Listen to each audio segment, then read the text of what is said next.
The man is kicking your ass in the physical arena, and I believe that the last refuge we have is our mind. That doesn't mean that we will lose the physical arena, the physical sense, the physical reality, because there's a lot of ground being gained every day with people waking up.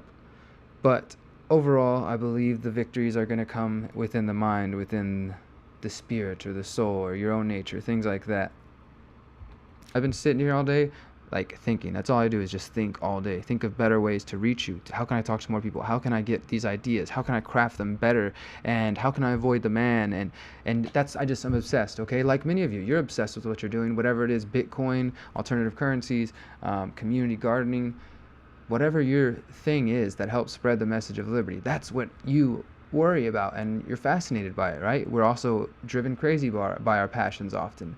My passion is to find a new way to live and to be free in my own life, because the reality of the situation is right now I'm not 100% free in the physical world, and I would say I'm not 100% free in the mental world at all yet.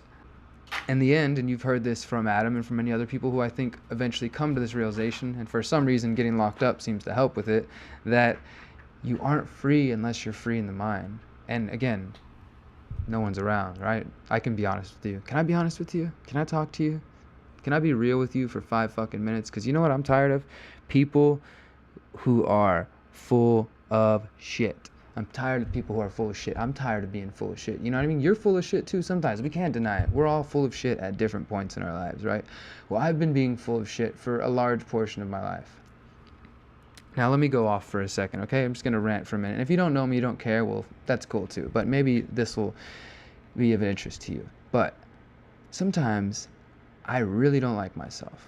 I really don't like myself. Why? I don't know. Well, I do know. There's different reasons that I'm learning and understanding. But then I start to look around, right? When I feel really crazy, I'm like, oh my God, I don't like myself. I shouldn't say this though, because people are looking up to me and I need to inspire people, and I can't let people down, and all this silly shit that just has come about. And in reality, in my reality, the most important thing is to experience everything that's possible, but also to get a better grasp on who I am as a person. So do I owe you shit? Do I owe you anything other than keeping it real? But what happens when keeping it real goes wrong? And whenever you keep it real with people, but they don't want to hear that.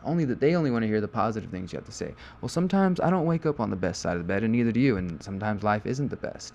But we have to find ways to encourage, to empower ourselves to do something, right? We have to give each other hope. We have to give each other passion, and we have to be compassionate, and we want to grow, right? What fun is it to be depressed forever and to be stuck in the mud, in the muck of everything? I've been there before. You know, before I was Derek Bros that you are meeting and interacting with right now, I was Derek Bros, a depressed teenager who tried to kill himself 5 different times, and I went to prison for 18 months and 3 or 4 years of parole and probation and all these different things.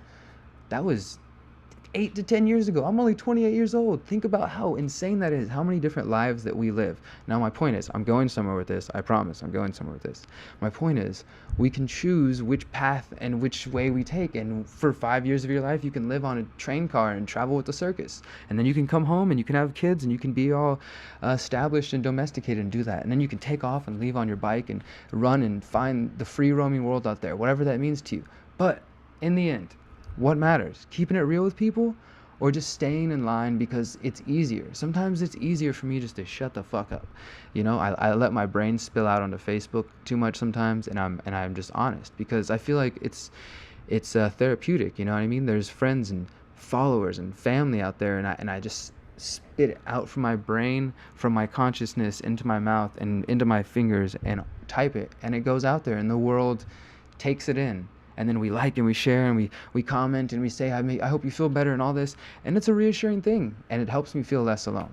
But even with that, there's still pieces of us that we keep to ourselves. Am I correct? I mean, you don't reveal everything, right? A good friend of mine told me we reveal ourselves at will. So we reveal ourselves at will. Think about that. It's not about being dishonest or lying to people. It's about when you meet somebody, like for instance, you're an activist and you go out there and you're going to engage people in conversation and try to reach them on a particular topic. Well, you meet them where they are, right? This person, hello, how are you doing? You engage them. They're a soccer mom. Okay, well, then you find a way. What does soccer moms care about? She probably cares about her children's health. Let me talk to her about that. You find ways to meet people where they're at. You may not be telling them your whole view about what you think's going on with the government, but does that really matter? No, it doesn't matter, because you're engaging them and you're getting the same end goal, right? Okay, well, it's the same thing for me, right? I reveal myself at will. But what does it matter?